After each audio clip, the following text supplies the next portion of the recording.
네, 안녕하세요. 도사 이승태 TV의 이승태 변호사입니다. 오늘은 한번 제가 우리 유튜브 중에 제일 짧은 유튜브 하나 만들어 보려고 지금 이거 하고 있어요. 중개사한테 내가 과연 중개수수료를 줘야 되느냐, 그 부분에 대한 건데, 사안이 뭐냐면 제가 지금 살고 있는 임차인이에요, 이 집에. 근데 갑자기 새로운 임차인을 구해야 돼. 그래서 새로운 임차인을 구해왔는데, 그래서 이제 나 이사 가야 되니까 새 임차인이 들어왔어요. 그랬더니 공인중개사가 나한테 돈 내라는 거야, 중개수수료. 그랬을 때 과연 내가 줘야 되느냐, 이거 임대인이 부담해야 되는 거 아니냐, 이거에 대한 얘기입니다. 근데 우리가 그러기 위해서는 법을 한번 봐야 되는데요.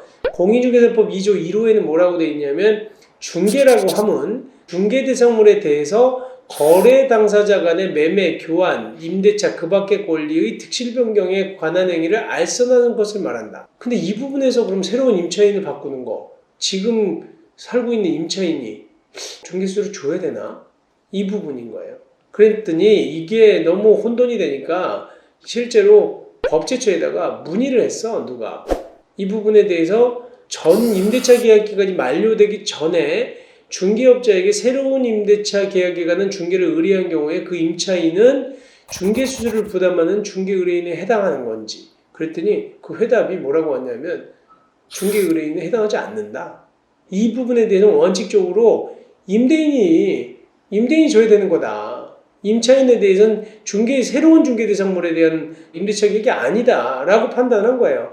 그랬을 때 만약에 그 공인중개사가 돈을 달라라고 요구를 하면 어떻게 내용증명을 발송하느냐, 그거를 제가 적어봤어요. 이게 내용증명이 많이 보시는데, 이런 경우 내용증명 어떻게 쓰는지 한번 보세요. 일자, 수신, 누구누구에서 발신, 김아무개, 중개수수료 지급 요구에 대한 답변, 이렇게 쓰시면 됩니다. 본인은 다음과 같이 이 누구누구에 대한 중개수수료 지급 요구에 대해 답변을 드립니다. 귀하는 본인한테 2021년 몇 월 며칠경 본인한테 중개수수료 700만 원을 지급하려는 문자를 보내왔습니다. 그런데 본인은 귀하에게 위 아파트 임대차 중개를 의뢰하지 않았을 뿐만 아니라 귀하와 어떠한 중개약정도 맺지 않았는 바, 귀하가 무슨 근거로 본인한테 중개수수료를 청구하는지 이해하기 어렵습니다. 좀 약간 감정적이기도 하죠. 근데 이런 것도 쓸 수 있는 거예요. 근데 법원은 임대차 기간 만료 전 임차인의 사정으로 임대차가 종료된 사정에서 임대인이 새 임차인과 임대차 계약을 맺으면서 발생한 중개료는 임차인이 부담하기로 하는 특별한 약정이 없는 한 임대인이 부담한다는 취지로 판결했습니다. 이 점을 고려할 때 본인이 귀하에게 중개수수료를 지급할 이유가 없다는 점을 말씀드립니다. 이렇게 적는 거예요.